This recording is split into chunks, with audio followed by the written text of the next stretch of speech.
Bismillahirrahmanirrahim. Assalamualaikum warahmatullahi wabarakatuh. Alhamdulillahirabbil alamin. Assalatu wassalamu ala asyrafil anbiya'i wal mursalin wa ala alihi wa ashabihi ajmain. Baiklah anak-anak Bapak, siswa-siswi kelas 8 YSP Nikal Bulog Sumatera Utara. Hari ini kita masuk kepada materi mata pelajaran fikih. Dan untuk materi pertama, judul di bab pertama ini adalah sujud syukur dan sujud tilawah. Akan tetapi pada pertemuan kali ini kita hanya akan membahas tentang sujud syukur. Nah, sebelum kita melakukan sujud syukur, ada beberapa hal ketentuan ketika kita melaksanakan sujud syukur. Sebab-sebab apa sajakah kita melaksanakan sujud syukur? Dan yang pertama adalah kata syukur menurut bahasa. Kita akan mengetahui terlebih dahulu pengertiannya. Kata syukur menurut bahasa artinya adalah berterima kasih. Sujud syukur dilakukan karena beberapa sebab, yaitu yang pertama, ketika kita mendapatkan nikmat dari Allah Subhanahu wa Ta'ala. Sama halnya ketika kita diberikan sesuatu, apakah oleh orang tua kita, atau teman kita, atau kakak, abang kita, atau tetangga dan sahabat kita, tentunya kita berterima kasih. Begitu juga ketika kita mendapatkan nikmat dari Allah Subhanahu wa Ta'ala, hendaknya kita melakukan terima kasih dengan sujud syukur. Yang kedua adalah ketika kita terhindar dari mara bahaya, maka sebaiknya kita melakukan sujud syukur. Mungkin saja ketika kita di dalam perjalanan ada suatu kecelakaan yang mungkin hampir saja mengenai kita, akan tetapi dengan kasih sayang Allah kita tidak mendapatkan bahaya karena keridhaan Allah Subhanahu wa Ta'ala, maka tentunya sebaiknya kita melakukan syukur dengan sujud syukur. Adapun yang ketiga adalah ketika kita mendapatkan berita gembira, apakah itu mendapatkan hadiah dari orang tua kita, apakah itu kita mendapatkan nilai yang bagus di sekolah, ataupun kita mendapatkan orang-orang yang baik di sekeliling kita, maka sebaiknya kita melaksanakan sujud syukur. Nah, ini berdasarkan hadis yang diriwayatkan oleh Ahmad dan Ibnu Majah yang bisa anak-anak kami lihat semua di halaman 4 yang ada di buku paket kita, buku fikih kelas 8.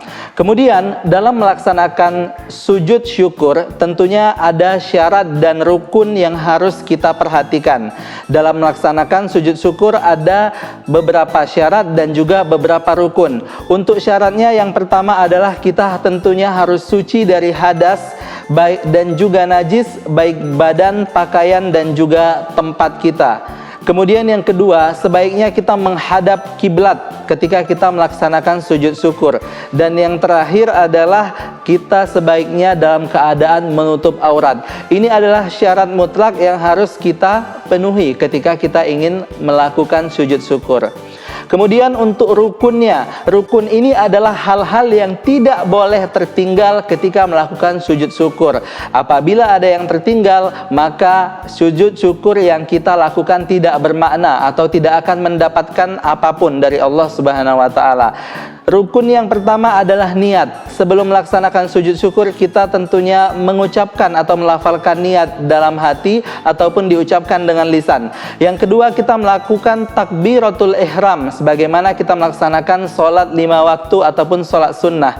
Kemudian sujud 1 kali, dan kemudian yang keempat itu adalah duduk salam dalam posisi duduk, dan yang kelima tertib. Hendaknya kita melaksanakan sujud syukur dengan beraturan dari nomor 1 dimulai dari niat sampai dengan yang terakhir yaitu tertib.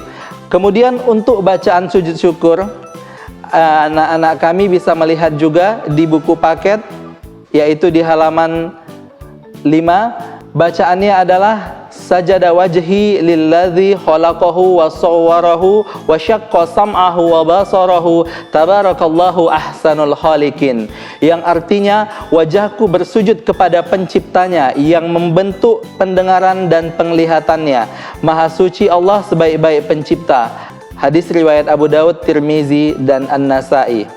Selain kita membaca bacaan di atas tadi, kita juga bisa membaca bacaan Subhanakallahumma Rabbana wa bihamdika Allahumma gfirli, yang artinya Maha suci Engkau ya Allah, pelihara kami, lagi Maha terpuji, ampunilah bagi kami. Anak-anakku, siswa-siswi kelas 7, dan yang terakhir untuk pertemuan hari ini adalah hikmah kita melaksanakan sujud syukur. Ada begitu banyak hikmah atau pelajaran yang bisa kita ambil ketika kita mau melaksanakan sujud syukur. Adapun yang pertama yaitu kita mendapatkan kepuasan batin atas karunia dari Allah Subhanahu wa taala. Tanda orang yang mau berterima kasih adalah dia mau melaksanakan sujud syukur atas segala nikmat yang telah diberikan oleh Allah Subhanahu wa taala. Adapun yang kedua adalah hikmahnya mengingatkan kepada setiap muslim bahwa semua yang terjadi di atas kehendak Allah Subhanahu wa taala.